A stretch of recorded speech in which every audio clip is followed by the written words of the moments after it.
السلام علیکم ورحمۃ اللہ وبرکاتہ.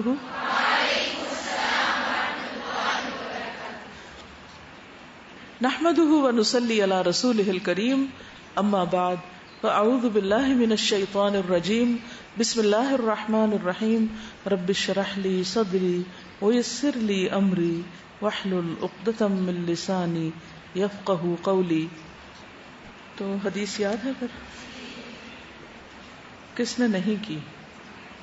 کیا وجہ ہوئی تھی؟ طبیعت ٹھیک نہیں تھی. آج صبح مجھے کسی نے ایک ویڈیو بھیجی ایک لڑکے کی جس کی عمر 26 سال ہے اور اس کی صرف زبان اور آنکھ حرکت کرتی ہے، بس جسم کا کوئی حصہ خود حرکت نہیں کرتا، یعنی خود سے کر نہیں سکتا، اپنے آپ کو ہلا نہیں سکتا. آپ کا کیا خیال ہے اس نے کچھ کیا ہوگا زندگی میں؟ ایسا شخص کچھ کر سکتا ہے؟ مثلا زیادہ سے زیادہ کیا کیا ہوگا؟ کتنا پڑھا ہوگا؟ قرآن میں سے کتنا پڑھا ہوگا؟ وہ حافظ قرآن ہے. اپنے آپ کو اس جگہ رکھ کے دیکھیے. ہم سب کی طبیعت خراب ہوتی. یونیورسٹی میں پڑھا ہوگا اس نے، کوئی ڈگری کی ہوگی.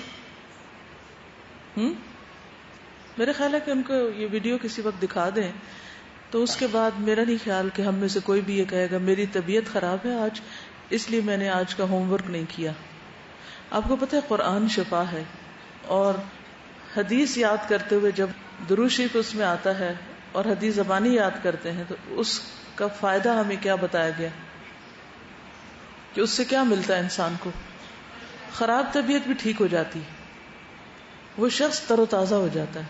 مجھے معلوم ہے موسم آج کل ایسا ہی ہو رہا ہے، سب کی طبیعت اس طرح ایسے لگتا ہے جیسے بخار ہو رہا ہو، کیونکہ بدلتے موسم میں بہت سی چیزیں ہوتی ہیں، نیچرل ہیں، میں سمجھتی ہوں.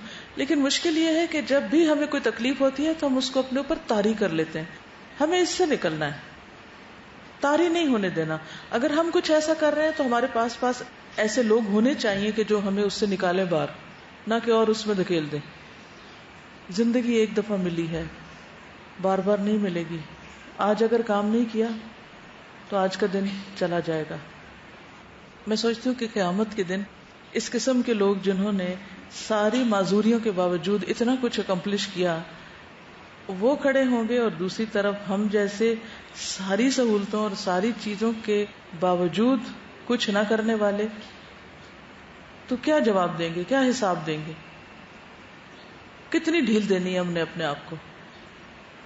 اللہ تعالیٰ کسی کی حالت نہیں بدلتا جب تک وہ خود اپنی حالت نہیں بدلتا. جب تک ہم ارادہ نہیں کر لیں گے کہ ہم نے کچھ کرنا ہے زندگی میں، اس وقت تک کوئی اور نہیں ہمارے لیے کر سکتا. ٹیسٹ بھی ہمارا یہی ہے، اور ہر دن موت کی طرف ہم بڑھتے چلے جا رہے ہیں. زندگی بڑھ نہیں رہی، گھٹ رہی ہے.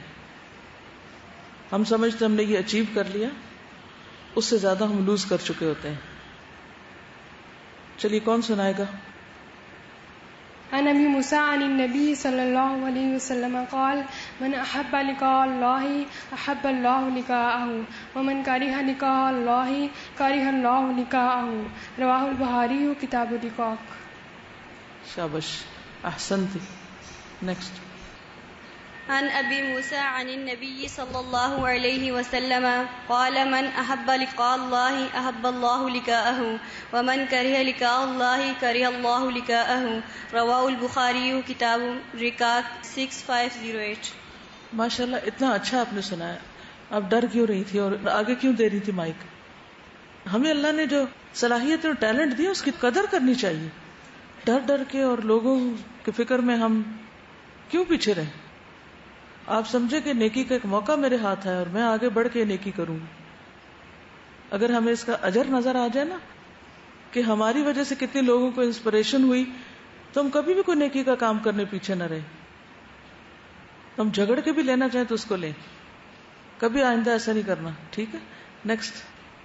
عن ابی موسیٰ عن النبی صلی اللہ علیہ وسلم قال من احب لقاء اللہ احب اللہ لقاءہ ومن کرہ لقاء اللہ کرہ اللہ لقاءہ. رواہ البخاری کتاب الرقاق 6508. ماشاء ٹھیک ہے. اور کون سنائے گا؟ جی عن ابی موسیٰ عن النبی صلی اللہ علیہ وسلم قال من احب لقاء اللہ احب اللہ لقاءہ ومن کرہ لقاء اللہ کرہ اللہ لقاءہ رواہ البخاری کتاب الرقاء 6508. احسن. عن ابی موسیٰ عن النبی صلی اللہ علیہ وسلم قال من احب لقاء اللہ لقاء اللہ احب اللہ لقاءہ ومن کرہ لقاء اللہ کرہ اللہ لقاءہ رواہ البخاری کتاب الرقاق. گڈ. عن ابی موسیٰ عن النبی صلی اللہ علیہ وسلم قال من احب لقاء اللہ احب اللہ مضاف الیہ من احب لقاء اللہ احب اللہ لقاءہ ومن کرہ لقاء اللہ کرہ اللہ لقاءہ رواہ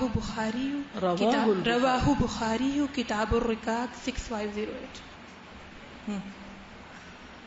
عن ابي موسى عن النبي صلى الله عليه وسلم قال من احب لقاء الله احب الله لقاءه ومن كره لقاء الله كره الله لقاءه رواه البخاري كتاب الرقاق.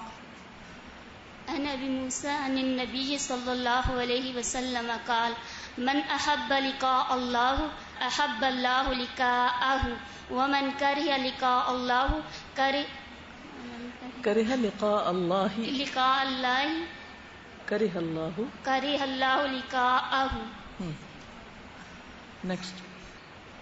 عن ابی موسیٰ رضی اللہ تعالی عنہ عن النبی صلی اللہ علیہ وسلم قال احب لقاء اللہ من احب لقاء اللہ احب اللہ لقاءہ ومن کرہ لقاء اللہ کرہ اللہ لقاءہ رواہ البخاری کتاب الرقاق. یہ جو الفاظ ہے نا اس میں لفظ جو کرہ ہے اس کو جب آپ پڑھیں نا کرہ اللہ لقاءہ یہ کتنے سخت لفظ ہیں اگر آپ ان کی شدت کو محسوس کریں. دنیا میں بھی اگر کوئی شخص یہ کہہ دے میں آپ سے ملنا ہی نہیں چاہتا یا آپ کسی سے ملنے جاؤ اور وہ ملنے سے انکار کر دے پھر کیا ہوتا ہے پریشانی ہوتی ہے. بس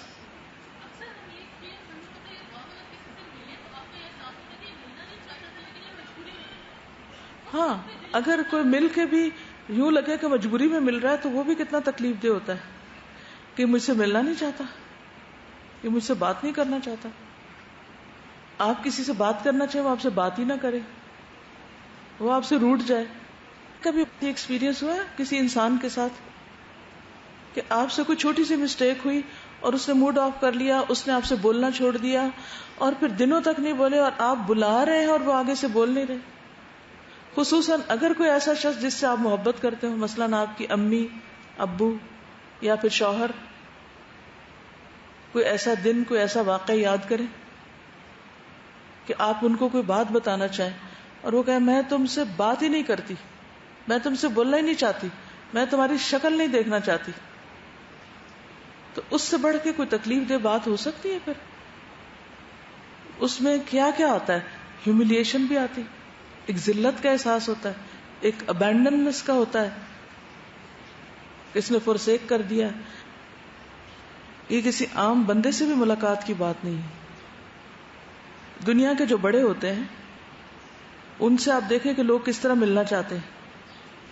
مطلب مختلف بادشاہ ہوئے یا بڑے بڑے وزراء ہوئے تو عوام سے نہیں ملتے, اور اگر آپ لائن میں کھڑے ہوں اور عین آپ پہ آ کے لائن ختم ہو جائے, ٹائم ختم ہو جائے ملنے کا, ملاقات کا, اور آپ کو معلوم ہے کہ بعض اوقات بڑی بڑی رقمیں ادا کی جاتی ہیں ان لوگوں کو ملنے کے لیے جن سے کوئی دنیاوی مفادات ہوتے ہیں لوگوں کے, کائنڈ آف رشوت, تو لوگ سب کچھ کرتے ہیں کیونکہ ان کو پتا ہوتا ہے کہ اگر اس بڑے سے ملاقات ہوگی تو اس کی وجہ سے فلاں فلاں چیز سینکشن ہو جائے گی اور پھر ہمیں اتنا نفع ہو جائے گا, یہ کانٹریکٹ مل جائے گا, فلاں چیز حاصل ہو جائے گی. تو کیسی کیسی بھاگ دوڑ کرتے ہیں. اور جو رب ساری کائنات کا مالک اور ہر نفع نقصان صرف اسی کے ہاتھ میں, کسی اور کے ہاتھ میں تو ہے نہیں. یہ ٹیمپریریلی کچھ لوگوں کے پاس چھوٹا موٹا کچھ ہوتا ہے, وہ بھی چند دن کے لیے سب سے ختم ہو جاتا ہے, کسی کے پاس بھی کچھ نہیں ہے, سب فقراء ہیں. اس کو محسوس کیجئے کہ اگر اللہ ملنا نہیں چاہے گا تو بنے گا کیا پھر؟ پھر کس کے پاس جائیں گے کہ ہماری ملاقات کروا دیں؟ کس سے سفارش کروائیں گے؟ اگر اللہ آپ سے راضی ہی نہیں، ملنا ہی نہیں چاہتا، تو کیا کسی اور کے بات کرنے سے وہ راضی ہو جائے گا؟ تو کتنا ضروری ہے کہ زندگی میں ہی ہم کچھ ایسے کام کریں کہ جس سے اللہ راضی ہو جائے، اور ملاقات کا یہ شوق ہمارے اندر آ جائے، اور پھر اس کے لیے ہم تیاری بھی کریں. اس تیاری میں اہم ترین چیز کیا ہے؟ مثلاً کیا کیا جا سکتا ہے؟ کس حال میں ہم ملیں گے اللہ سے؟ کوئی نقشہ بتائے گا؟ جو حدیث کل میں نے بتائی تھی اس کی وضاحت میں کہ تم میں سے ہر شخص اپنے رب سے اس حال میں ملے گا. فل ان دا بلینکس. کس حال میں؟ نقشہ کھینچیے. ہر شخص اس حال میں اللہ سے ملے گا کہ درمیان میں کوئی ترجمان نہیں ہوگا. جی. اب کچھ تو ایسے ہیں جن سے اللہ ملے گا ہی نہیں، ملاقات ہی نہیں ہوگی، تو سیدھا وہ انجام کو پہنچا دیا جائے گا جہاں ان کو پہنچنا ہے. اور کچھ لوگ اللہ کے سامنے آ کے کھڑے ہوں گے. کچھ لوگوں سے اللہ بات نہیں کرے گا، کچھ کی طرف دیکھے گا نہیں. اور جنرلی بھی جو لوگ اچھے حال میں ہیں تو اس حال میں اللہ سے ملیں گے کہ درمیان میں کوئی ترجمان نہیں ہوگا، ون آن ون بیس پر. کوئی آپ کا وکیل نہیں ہوگا، کوئی ٹرانسلیٹر نہیں ہوگا، کوئی آپ کے لیے لڑے گا نہیں وہاں کھڑے ہو کے، کوئی آپ کے الفاظ کو بہتر شکل نہیں دے گا. اور پھر سین کیا ہوگا، دکھائی کیا دے رہا ہوگا؟ دائیں طرف دیکھے گا وہ شخص تو جہنم ہوگی، اور بائیں طرف دیکھے گا تو جہنم ہوگی. یہ بات آپ نے کب فرمائی تھی؟ جب کیا ہوا تھا؟ کب فرمائی تھی؟ چلیے اس کے بعد کیا ہوا تھا؟ پھر آپ نے کیا حل بتایا؟ کرنا کیا ہے؟ جی آپ پھر اس جہنم سے بچو، خواہ کھجور کا ٹکڑا دے کر ہی. تو سب نے کوئی صدقہ کیا؟ سب نے یہ سوچ کے کہ یہ میں آگ سے بچنے کے لیے صدقہ کر رہا ہوں کچھ کیا؟ ہوتا یہ ہے کہ عام طور پر تو ہمیں یاد ہی نہیں ہوتی یہ باتیں. جس دن یاد کرا دی جائیں، اگر اسی دن عمل بھی ہو جائے، سیم ڈے، کیونکہ آپ سے کچھ بہت بڑی چیز کی تو ڈیمانڈ نہیں کی، کہ ٹکڑے کی ڈیمانڈ کی گئی، کہ وہ بھی کافی ہو جائے گا اگر اخلاص سے صرف اور صرف اللہ کی خاطر کیا. تو اگر اسی دن ہو جائے تو بھی نفع میں ہے. کل تو پتہ نہیں یاد رہتا بھی ہے کہ نہیں. تو جس وقت آپ لیکچر لے رہے ہو، ساتھ ساتھ کرنے کے کام ایک الگ جگہ لکھتے جایا کریں. Things to do. عام طور پر تھنگس ٹو ڈو میں ہم کیا لکھتے ہیں؟ لانڈری کرنی ہے، شاپنگ کرنی ہے، فلاں کو وزٹ کرنا ہے، یہ خریدنا ہے، یہ دینا ہے، یہ فلانا کرنا ہے، گھر کی فلاں چیز ٹوٹ گئی اس کی مرمت کرنا. یہ تھنگس ٹو ڈو ہوتی ہے نا. ہاؤس وائفز کی تھنگس ٹو ڈو کیا ہوتی ہے؟ ایک عام انسان کی تھنگس ٹو ڈو کی لسٹ کیا ہوتی ہے؟ ساری دنیا ہی کے گرد گھوم رہی ہوتی ہے نا. تو اس لسٹ کو آخرت اورینٹڈ لسٹ بنائیے. تھنگس ٹو ڈو کہ جو مجھے آگ سے بچا لیں، تھنگس ٹو ڈو جو مجھے اللہ کے قریب کر دیں. تو چاہے ایک ایک چیز بھی اس میں لکھی بھی ہو اور پھر اس کو کرتے بھی جائیں تو کتنا فائدہ ہو سکتا ہے. ہو سکتا ہے کہ ساری زندگی میں وہی ایک دن کا وہی کیا ہوا وہاں کام آ جائے. ورنہ اگر ہم کچھ پڑھیں بھی اور دل پر اثر بھی کرے اور پھر اس کے بعد عمل نہ کریں تو نقصان کیا ہوتا ہے؟ وہ علم دل کو پھر سخت کر دیتا ہے، اس کا ریاکشن شروع ہو جاتا ہے. جس علم پر عمل ہو جاتا ہے اس علم سے دلوں میں اور نرمی آ جاتی ہے، آپ کے اخلاق میں، آپ کے کردار میں، آپ کی چال ڈھال میں، آپ کی گفتگو میں، آپ کی ہر چیز میں. اور جس علم پر عمل نہیں ہوتا اس کے نتیجے میں سختی آتی ہے. عمل کا احساس جاتا رہتا ہے اور عمل نہ کر کے بھی دل پہ کوئی اثر نہیں ہوتا کہ کوئی ہم نے نقصان کیا اپنا. جی آپ کیا کہنا چاہ رہی؟